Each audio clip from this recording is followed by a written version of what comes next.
Some guy stabbed 4 people to death. I'm talking about Brian Koberger. And he had his first court appearance today. And I was watching the YouTube video of it, and I started reading the comment section, which is almost always a bad idea for your mental health and for your hope in humanity. And there it was. There it was. That one commenter that has to say something that is kind of in defense of the perpetrator. I found this comment by some guy saying, I am so happy that the judge read this guy's rights to him because, it is so important for suspects to know their rights in court in order to prevent injustices from being done. It was something like that, something to the likes of that. I had to research this guy, and I did. And I found all these posts by him talking about how courts are corrupt, cops are corrupt, it's all bad, it's all corrupt.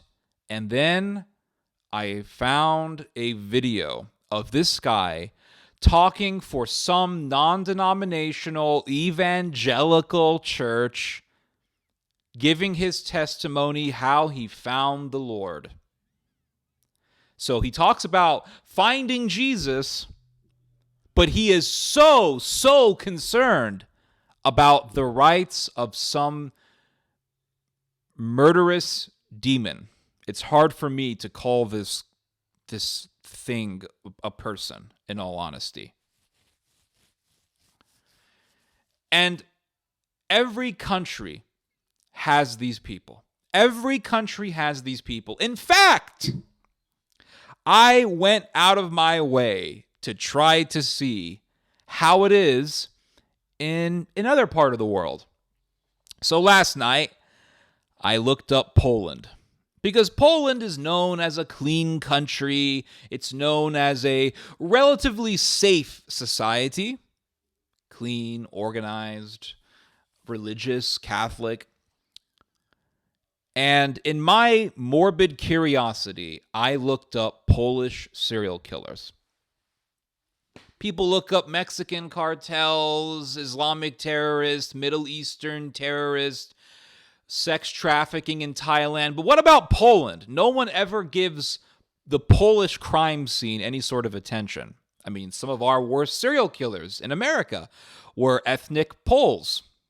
Ted Kaczynski was one of them. There was the Iceman. So we shouldn't be surprised hearing about Polish serial killers. It's not exactly a country that you hear about when the topic of serial killers comes up. But here I am, Googling Polish serial killers. Okay. So I looked it up, and I found a list of them, and I was surprised that Poland has a decent number of them. It's not as bad as America, but they are there. So I looked up Polish serial killers, and I found a list. And I clicked on one of them. And one of them, the one that I clicked on was Zdzisław Marczewicki, who was called a vampire. And he murdered over a dozen women.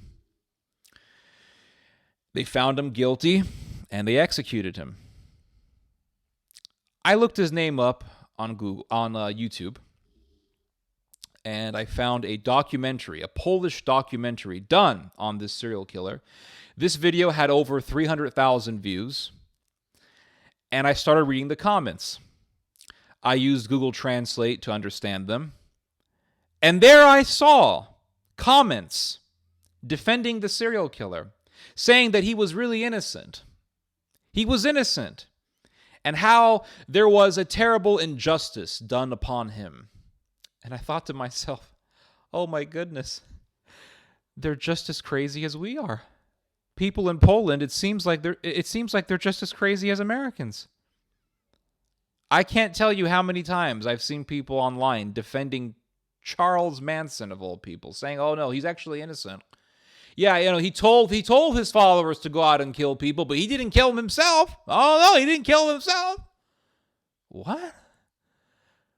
So if some imam tells his congregation in the mosque to go out and kill Jews and kill them wherever you find them, are you telling me that imam should not be arrested and put in prison? There is something called incitement to violence, but that's beyond the point. The point is you have people in this world, and it has become a pandemic. It is a cancer that has spread all throughout the body politic of the world. This cancer that preaches mercy for the cruel, indifference to the victims of the cruel. Talking about how the execution of murderers, serial killers, is an injustice.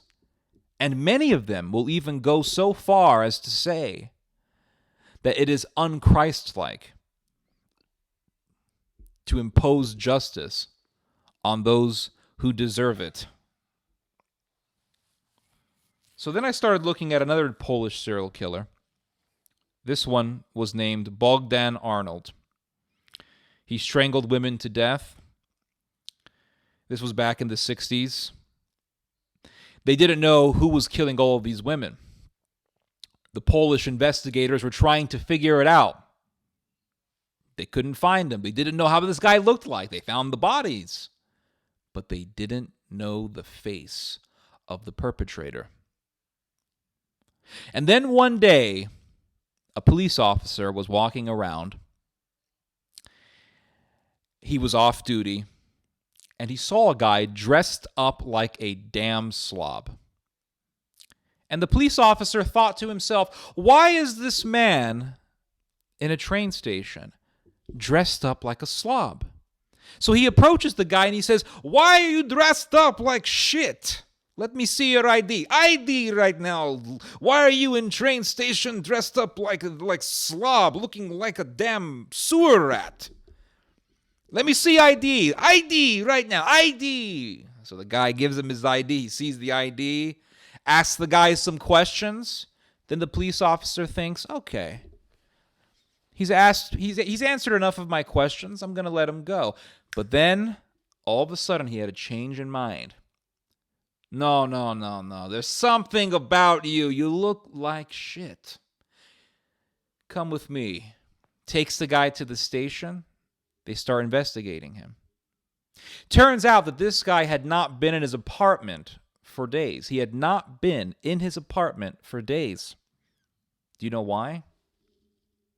The neighbors started complaining that there was a horrid odor emanating from this guy's apartment. Do you know why there was a terrible odor? Because there were 3 rotting bodies in his apartment, filled with cadaverous worms, decaying flesh.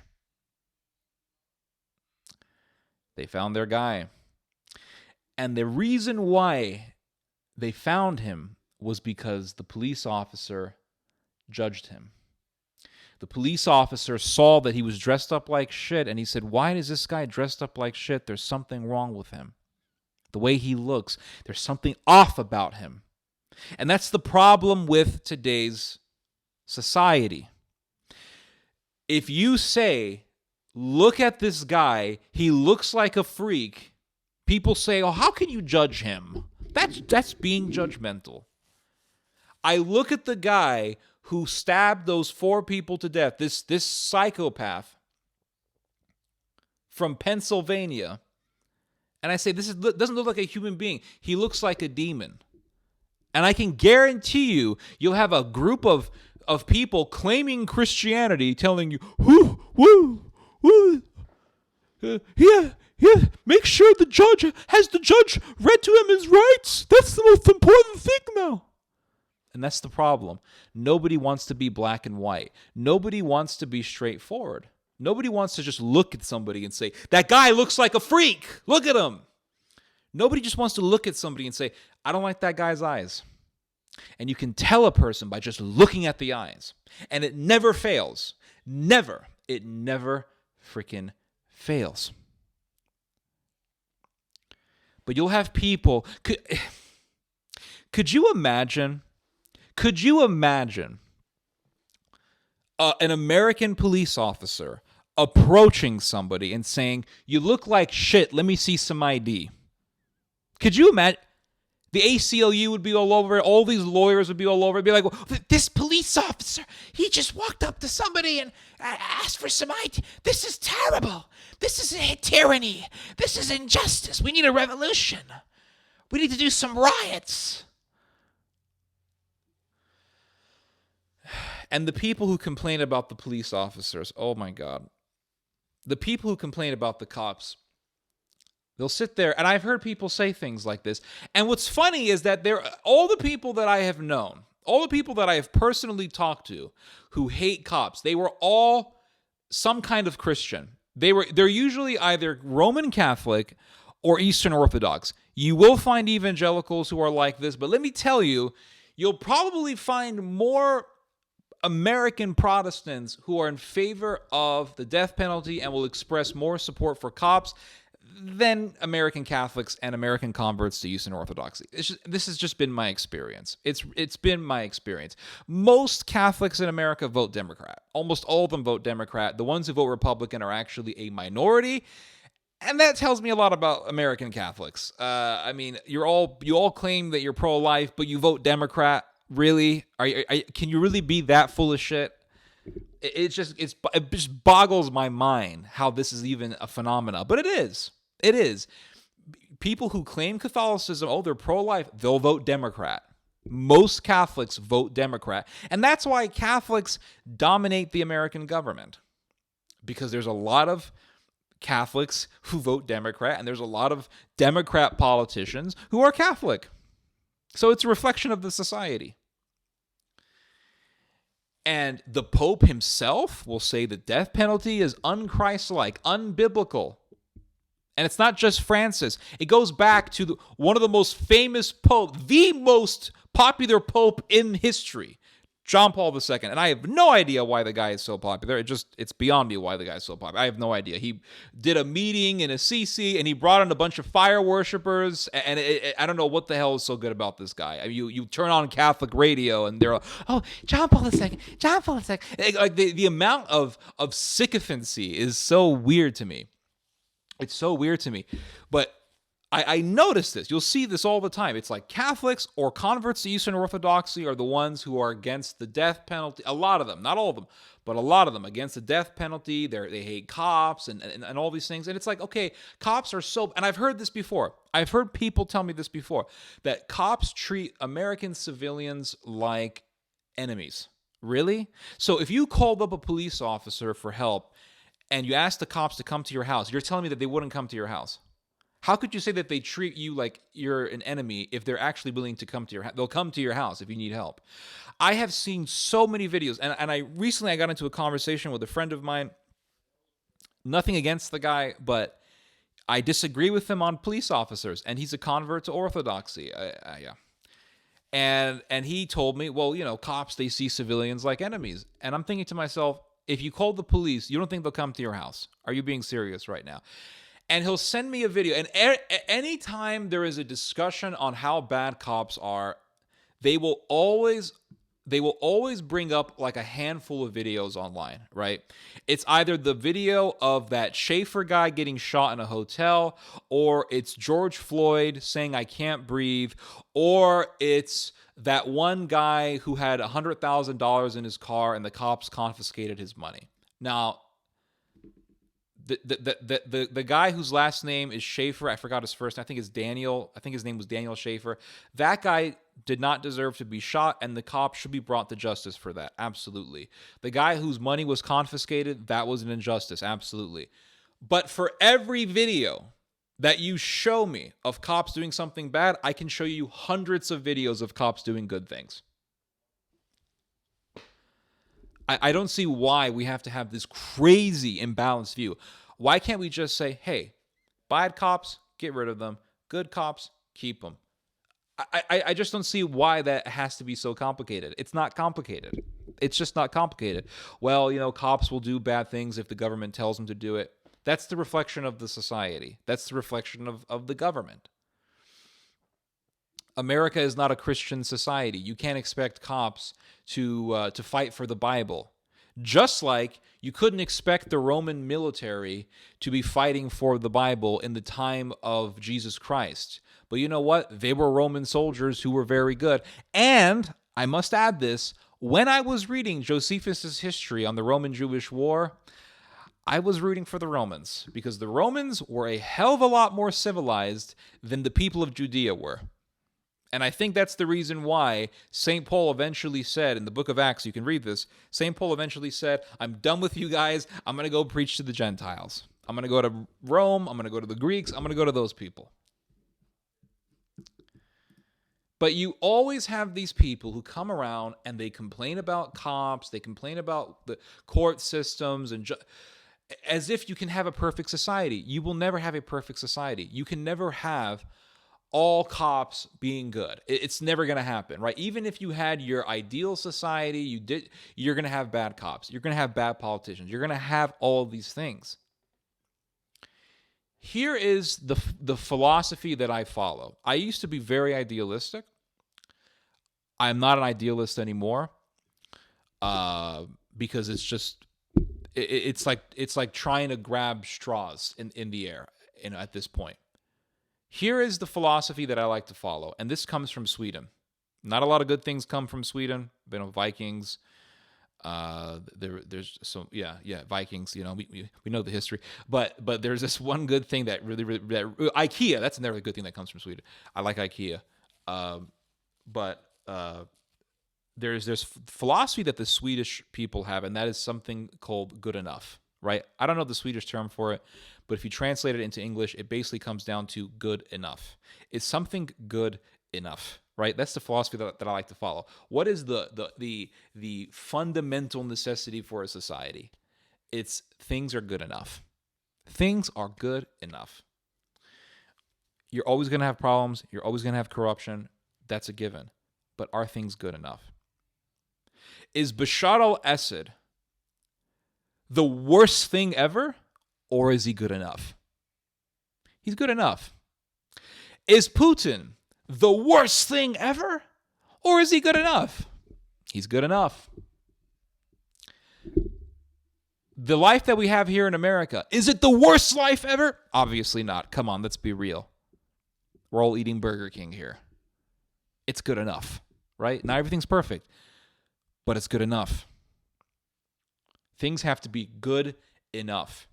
And it's only when we're in the middle of a civil war and everything's gone to shit and women are being raped and massacres are happening that we finally sit down and say, you know what?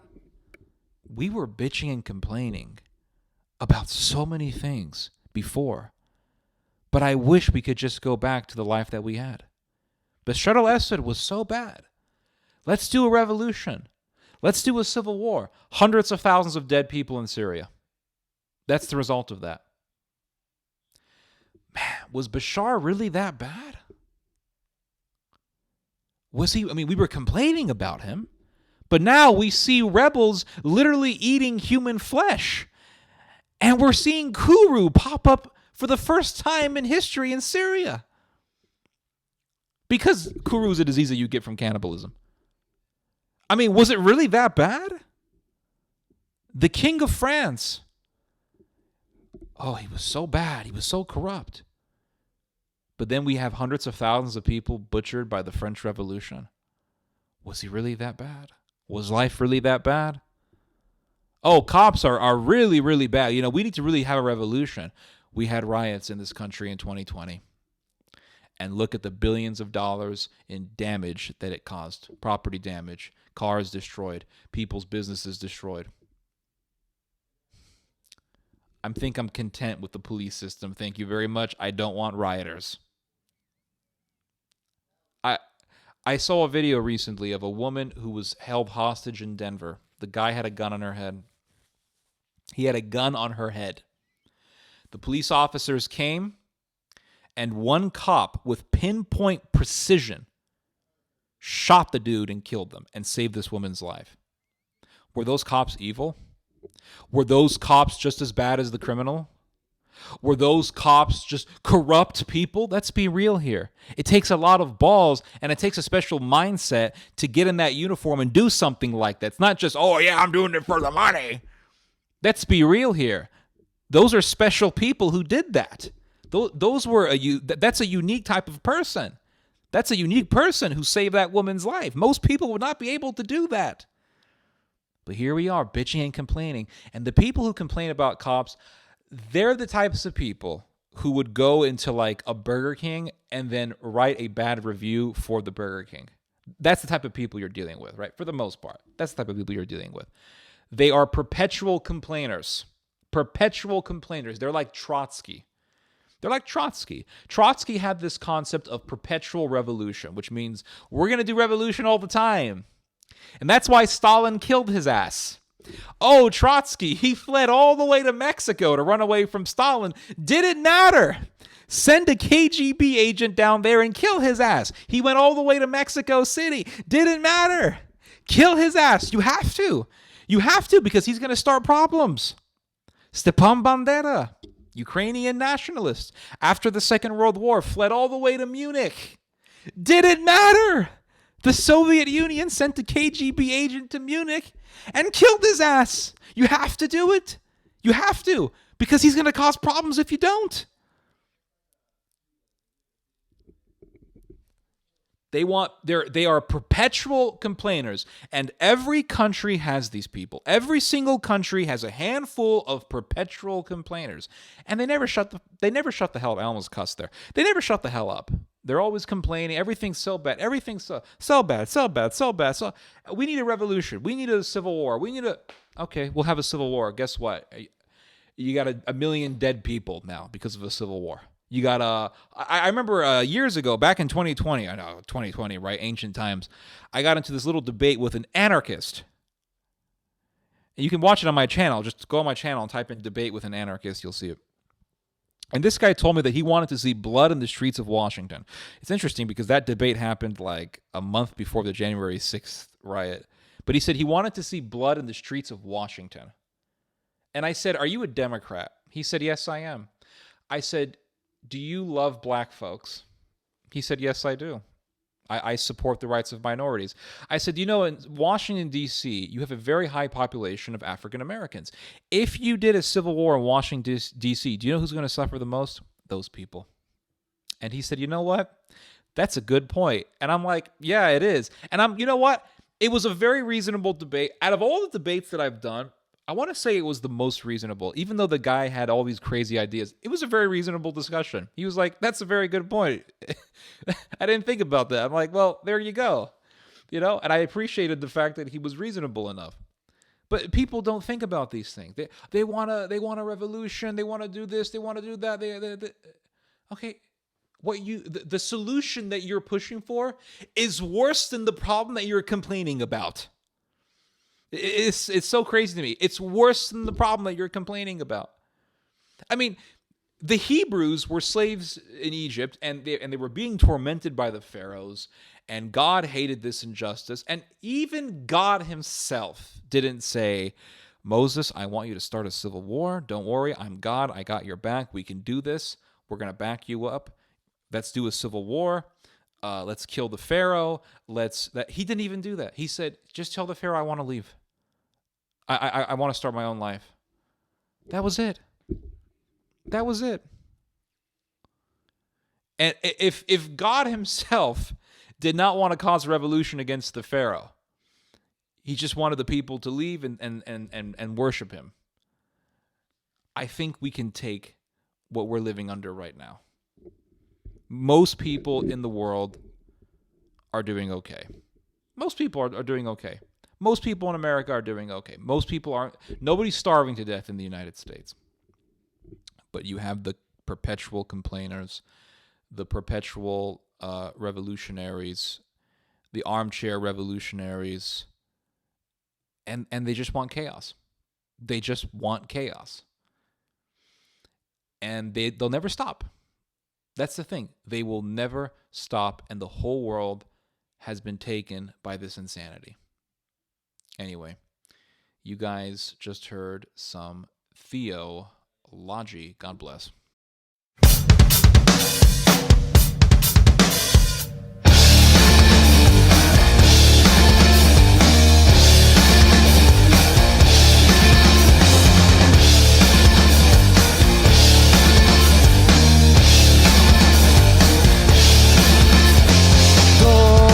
Скільки можна чекати?